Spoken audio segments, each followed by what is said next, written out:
What's happening, everybody? It is Trey here. I'm joined again by my dad, Sean. And today on Reactions to the Classics, we're going to be taking a look and reviewing Billy Joel's classic album, The Stranger. I've never heard this record. I know you're a little bit more familiar with Billy. I'm a Billy Joel fan growing up. This album, however, came out when I was 6. I knew the hits. Didn't know all of them, hadn't heard it in years, so it was a fun ride. Yeah, and if you're new to the channel, guys, thank you so much for stopping by. Here at Reactions to the Classics, we take a look back at some of the most classic records of all time in a track-by-track format, dig deep into some of the backstory. So if that sounds like something interesting to you, be sure to hit that big red subscribe button. And if you would like to connect with us more, we got a couple links down below for our Facebook group. We've got a good community there, as well as our Patreon page that can give you some early access and bonus videos if you would like to support us. But all that to say, let's get into some quick facts. Let's do it. This is Billy's 5th studio album, released in September of 1977. Only took 3 weeks to make. This bad boy is number 70 on the Rolling Stones top 500 albums of all time. Most commercially successful album that he ever made, number 2 for 6 weeks on the charts. And the big story on this, his previous album Turnstiles peaked at number 122 on the Billboard Top 200, so his record label Columbia, Trey, was about ready to drop him. Said, hey man, if this one doesn't make it, you're out. So on that note, he's looking for a new producer. He loves the Beatles, because who didn't at that point in time? Who doesn't now? If you're listening to him, if you're not, check out all our reactions to him. Tried to get George Martin, the famous Beatles producer, and George said he would do it. They met. He was very interested in it. But Billy wanted to use his touring musicians, because in the past he used studio musicians in his albums. He just didn't like the way it sounded. He wanted his own people. George said no. So Billy went and found Phil Ramone. He was producing Paul Simon at the time. That's how Billy knew of him. And they made this album and then albums all the way up through 1986. So Billy was with him for a long time, and it was a very good decision. All right, Trey, that brings us up to the first track, Moving Out, parentheses, Anthony's song. It's a New York vibe, goes around, you're trying to get rich, you know. Has a very Americana type feel to it. Trying to work hard, working 2 jobs. There's a cop working at night as a bartender, trying to, move out to Hackensack, New Jersey, out to the suburbs. And at the end of the day, he's just kind of saying, what is all that worth? Yeah, you might get a heart attack. Billy's giving the commentary like, why are you working so hard to get what? What all these people tell us we should chase? That's not really what you should try to find your fulfillment in. And there's 3 different types of those stories, just the rags to riches. And yeah, Billy essentially says, well, it's going to take a lot of sacrifice and hard work to do it, and is that really worth it in the end? And Billy ends up saying, nah, not really. It's not worth it. Yeah, so I really enjoyed this record. Great way to start off this classic, and it just set the mood, I think, for what the rest of the record was going to entail. Great instrumentation here, and it was just pretty catchy. Then we go into the self-titled track, The Stranger. This one's neat because it starts off with a piano. Originally, they wanted for the melody to use a wind instrument, but Billy actually just went and started whistling it, and afterwards Phil Ramone was like, you know what, let's just scrap the instruments, go with the whistle, and that's what you hear in the final version. Yeah, and Billy wrote it, and he's kind of open to interpretation. He said it was about a couple different things at different times, and then he said it's just open to interpretation. We run into this all the time. Some people think it's about a guy who's got schizophrenia. You read the lyrics, you listen to it, you hear some of the things Billy said. It's more, the stranger is that thing inside you. We all have this person or parts of our personality that we kind of try to hide or run from, even from ourselves. You got to let the stranger out every once in a while. And partway through the song, he sees the stranger in the girl that he's dating as well. So everybody's got that stranger in there. You may see him, you may not, but the longer you're around a person, the more likely you are to see him. So I thought it was a really good song. I thought the songwriting in that aspect was pretty deep. One of my favorites on this album. Then that takes us into Just the Way You Are. This was a top 10 hit, his first ever in the US. And this thing won 2 Grammy Awards in 1979 for both Song of the Year and Record of the Year. He wrote this song for his first wife, Elizabeth, who was also his business manager. Didn't like it when he was done with it. Wanted to leave it off the album, but a couple other artists, one of them being Linda Ronstadt, was recording in the same building. They came in and heard him recording it and said, you got to keep it, you got to keep it. He did not want to keep it.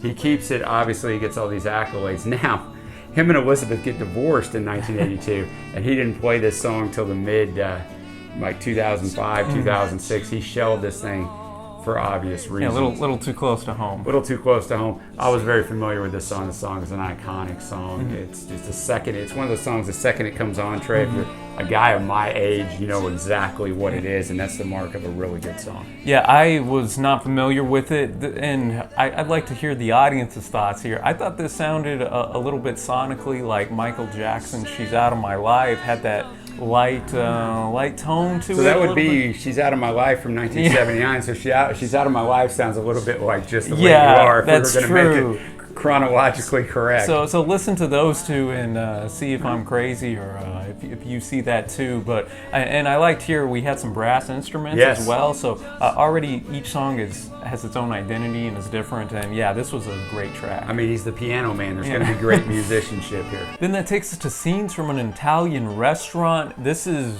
one of Billy's longest songs, 7 minutes 37 seconds. It is in fact his longest song, and he's also said it was his favorite song of all time that he's ever done. That's a big catalog. It's 3 different songs interwoven together, and the 3 different songs are The Italian Restaurant, Things Are Okay in Oyster Bay, and The Ballad of Brenda and Eddie. It begins as a gentle piano ballad. It opens up as a scene of 2 old classmates reunited in, yes, an Italian restaurant. It segues into kind of a up-tempo jazz influence section as the classmates catch up with each other's lives and they begin to reminisce. Then lead into a rock and roll section, the Ballad of Brenda and Eddie. That section tells a story in the third person about the high school sweethearts who were an it couple. Those couples that we all know in high school that supposedly got it all. They go ahead and get married, but guess what?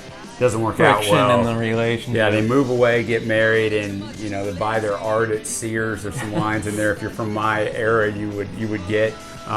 Doesn't work out. They get divorced pretty quickly and they move back, but they figure out you can't recapture that magic you had in high school. But the instrumentation of it and the tempo takes you through the story. Absolutely. You feel the difference. Even though it's 3 songs in one, it doesn't sound like they're like we're just chopping songs together. Like it really does fit. It's bookended by the awesome start, a bottle of white, a bottle of red, and then at the end it goes back into it. We get the cymbals rocking on the drums, and Billy goes into a nice soulful, belting out those lyrics. So I just thought the bookend was cool because there's so much storytelling going on in between there.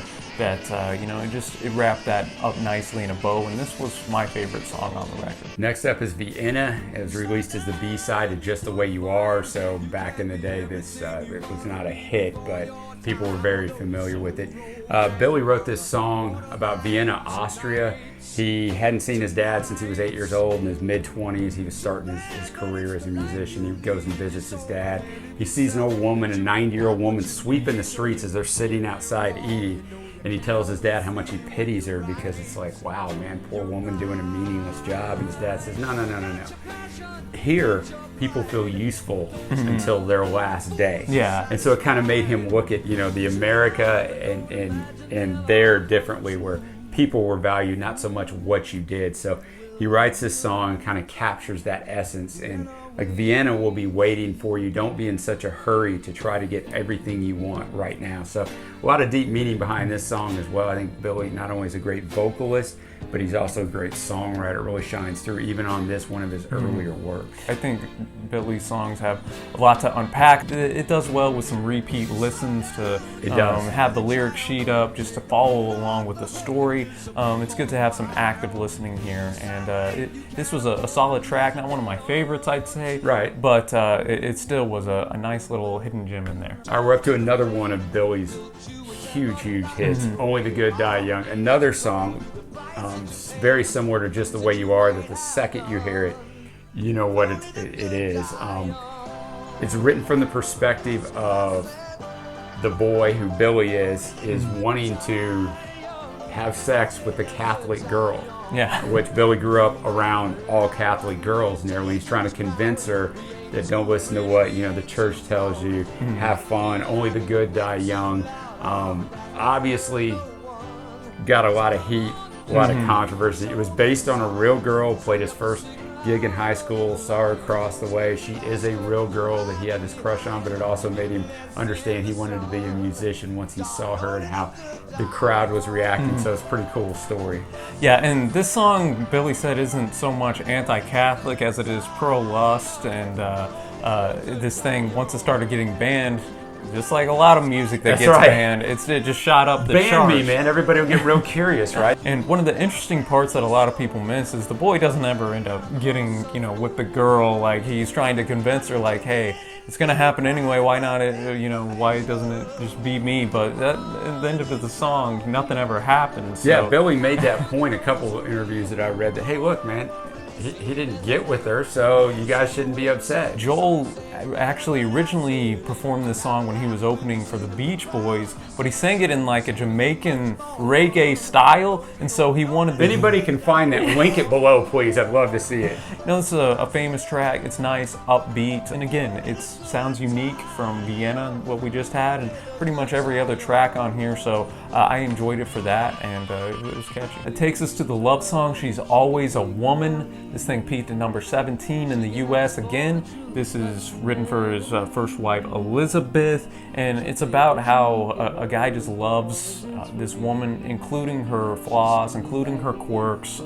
She's always a woman to me. He still loves her no matter what. So I enjoyed the message and could get behind that. Because everybody has quirks. Nobody's perfect.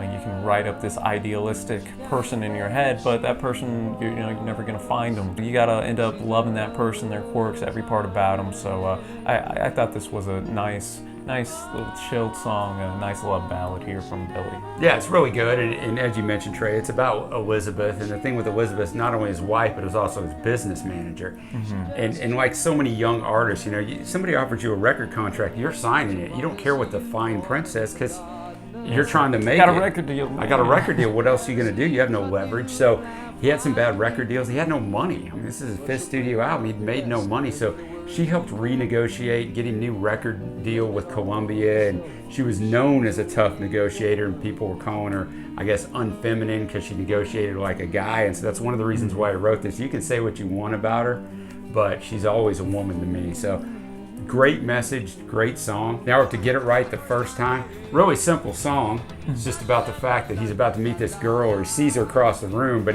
he knows that nervousness, Trey, going across. Yeah. He's got to get it right the first time because he might not get a second time. That introduction. You only get one first impression. Yeah, and that's exactly what this song's about. A lot of these other songs have a more detailed, it's simple. You got to get it right the first time. Yeah, I enjoyed the song for what it was.